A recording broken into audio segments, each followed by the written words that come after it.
Hello guys, আসসালামু আলাইকুম। আশা করি আপনারা সকলে অনেকটাই ভালো আছেন। আপনি যদি ইউটিউবার কিংবা কন্টেন্ট ক্রিয়েটর হয়ে থাকেন তো আপনি একটা বিষয় অবশ্যই সমস্যার পড়ছেন, সেটি হচ্ছে কাইনমাস্টার অ্যাপসে ক্লিক করার পর আমাদের সামনে এরকমভাবে একটি ইন্টারফেস চলে আসতেছে এবং এখানে আমাদের লেখা চলে আসতেছে the KineMaster engine to failed. ঠিক আছে, মানে এখানে আমাদের একটি সমস্যা হচ্ছে। তো এই সমস্যাটা হওয়ার কারণ কি, কিংবা এখানে কোথায় সমস্যা হচ্ছে, কিংবা এই সমাধানটা আমরা কিভাবে করব সেটাই দেখাবো আজকের এই ভিডিওটা। যদি আপনাদের এখানে একটি ফাইল থাকে কিংবা কোনো ভিডিও এখানে থাকে যে ভিডিওটা আপনি শুধুমাত্র এক্সপোর্ট করতে পারেন না, সবকিছু রেডি করে রাখছেন, এই মতো অবস্থা আপনি যাই করুন না কেন এখান থেকে কিন্তু আপনি ব্যাক করতে পারবেন না কিংবা ভিতরে প্রবেশ করতে পারবেন না। ঠিক আছে, তো আজকের এই ভিডিওটাতে আমি আপনাদেরকে সমাধান দেওয়ার চেষ্টা করব এই সমস্যাটার, এবং পাশাপাশি আপনার যদি ভিতরে কোনো ভিডিও ইনপুট করে রাখা থাকে, সবকিছু কমপ্লিট করে রাখা থাকে, শুধু আপনি এক্সপোর্ট করবেন, তো তাহলেও আপনার সেই ভিডিওটা সহকারে আপনি কিন্তু বের করতে পারবেন।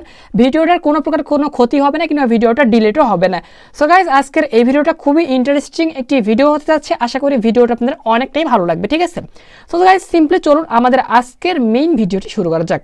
আপনি এখনও চ্যানেলটিকে নতুন দর্শক হয়ে থাকলে অবশ্যই চ্যানেলটিকে সাবস্ক্রাইব করবেন এবং পাশে সব বেল আইকনে ক্লিক করবেন এরকম সুন্দর সুন্দর ভিডিও সবার আগে প্রতিনিয়ত পাওয়ার জন্য। তো গাইজ চলুন বেশি বকবক না করে আজকের মেইন ভিডিওটি শুরু করা যাক। So welcome back guys. আপনারা যদি কাইনমাস্টার অ্যাপসের ওল্ড ভার্সন ব্যবহার করে থাকেন তাহলেই হয়তো আপনারা এই সমস্যাটার সম্মুখীন হবেন। নতুন ভার্সনের সমস্যাটা হয় না খুব একটা, তো যদি হয় আপনি সেমভাবে কিন্তু কাজটি করতে পারবেন। ঠিক আছে, তো সিম্পলি আপনারা দেখতে পাচ্ছেন আমি কাইনমাস্টার অ্যাপসে ক্লিক করে দিচ্ছি এবং এটা কিন্তু আমি ওল্ড ভার্সনে আছি বর্তমানে। তো দেখুন গাইস, আমাদের এই সমস্যাটা কিন্তু চলে আসে the KineMaster engine to failed. ঠিক আছে, তো সিম্পলি আমরা এটা থেকে কীভাবে সমাধান পাবো, তো সিম্পলি আমরা কী করবো, এখান থেকে কাইনমাস্টার অ্যাপসে ক্লিক করে ধরে রাখবো কিংবা অ্যাপস ইনফরমেশনে চলে যাবো। ঠিক আছে, তো আপনি এখান থেকে যদি ক্লিক করে ধরে রেখে না যেতে পারেন তাহলে আপনি সরাসরি সেটিংসে চলে যাবেন আপনাদের ফোনের। তো প্রত্যেকটা ফোনের সেটিংস থাকে এবং সেটিংসের একটু নিচে চলে যাবেন এবং এখানে আপনারা লেখা দেখতে পারবেন অ্যাপস। ঠিক আছে, জাস্ট অ্যাপসে ক্লিক করবেন, তারপর এখানে ম্যানেজ অ্যাপসে ক্লিক করবেন কিংবা আপনি সরাসরি সার্চও করে দিতে পারেন। এখানে আপনাদের যতগুলো অ্যাপস আছে আপনাদের ফোনে সব অ্যাপসগুলো এখানে শো করবে। ঠিক আছে, তো সিম্পলি আপনি এখান থেকে চলে আসবেন কিংবা আপনি এখানে এইভাবে সরাসরি যেতে পারেন। ঠিক আছে, আপনি অ্যাপসটাতে ক্লিক করে ধরে রাখবেন এবং এখানে অ্যাপস ইনফরমেশনে চলে যাবেন। তো যাওয়ার পর আপনারা এখান থেকে নিচের দিকে একটা অপশন দেখতে পারবেন ডাটা ক্লিয়ার। ঠিক আছে, তো জাস্ট আমরা এখান থেকে clear all data just click করব এবং এখান থেকে জাস্ট আমরা এখান থেকে ওকেতে ক্লিক করে দিব এবং সঙ্গে সঙ্গে আমাদের অ্যাপসটার কিন্তু ডাটাটা ক্লিয়ার হয়ে যাবে।